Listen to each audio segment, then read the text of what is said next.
Women's ٹی20 world cup Pakistan نے Ireland کو 70 رن سے شکست دے دی۔ ICC ویمنز ٹی20 ورلڈ کپ میں پاکستان نے آئرلینڈ کو 70 رن سے شکست دے کر یونٹ میں اپنی جیت کا کھاتہ کھول دیا۔ یونٹ میں اپنے دوسرے میچ میں قومی ویمنز ٹیم نے آئرلینڈ کو جیت کے لیے 166 رنز کا ہدف دیا، تاہم ہدف کے تعاقب میں آئرلینڈ کی ٹیم 95 رنز پر ہی ڈیر ہو گئی۔ پاکستان کی نشرہ سندھو نے 4 کھلاڑیوں کو پویلین کی راہ دکھائی، جبکہ سعدیہ اقبال اور ندا ڈار نے دو وکٹیں حاصل کی۔ قومی ٹیم کی وکٹ کیپر بیٹر منیبہ علی ویمنز کرکٹ میں پاکستان کی جانب سے سینچری بنانے والی پہلی بیٹر بن گئی۔ منیبہ نے نہ صرف 102 رنز کی اننگز کھیلی بلکہ وہ اس ورلڈ کپ میں سب سے بڑی اننگز کھیلنے والی پلیئر بھی بن گئی۔ کیپ ٹاؤن میں کھیلے گئے ورلڈ کپ کے میچ میں پاکستان ٹیم نے 5 وکٹ پر 165 رن سکور کیے۔ منیبہ نے 68 گیندوں پر 14 چوکوں کی مدد سے 102 رنز بنائے، جبکہ ندا ڈار 33 رنز کے ساتھ نمایاں رہی۔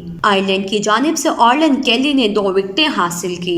واضح رہے کہ پاکستان کی منیبہ نے سینچری سکور کر کے تاریخ رقم کر دی۔ کیپ ٹاؤن میں کھیلے جانے والے ICC ویمن ٹی20 ورلڈ کپ میں گروپ 2 کے میچ میں پاکستان کی منیبہ علی نے آئرلینڈ کے خلاف 66 گیندوں پر شاندار سینچری سکور کی۔ منیبہ کی اننگز میں 14 چوکے شامل تھے اور انہوں نے مجموعی طور پر 68 گیندوں پر 150 کے اسٹرائک ریٹ سے 102 رنز کی اننگز کھیلی۔ منیبہ پاکستان کی جانب سے ویمن ٹی20 انٹرنیشنل اور ویمن ٹی20 ورلڈ کپ میں سینچری سکور کرنے والی پہلی بیٹر بن گئی۔ اننگز کے بعد منیبہ اپنی ساتھی کھلاڑیوں کے ساتھ کیک کٹ کر کے سیلیبریشن کرتی ہوئی نظر آئی۔ واضح رہے کہ اس سے پہلے پاکستان کی جانب سے سینچری کرنے والے پہلے بیٹر احمد شہزاد تھے اور انہوں نے منیبہ علی کو سینچری سکور کرنے کے بعد ٹویٹر پر اپریسیشن ٹویٹ بھی کی۔ احمد شہزاد نے اپنے ٹویٹر میں لکھا، "Congratulations Muniba Ali. Your name will now forever be etched in Pakistan cricket history as the first T20 centurion for the Pakistan national women's team.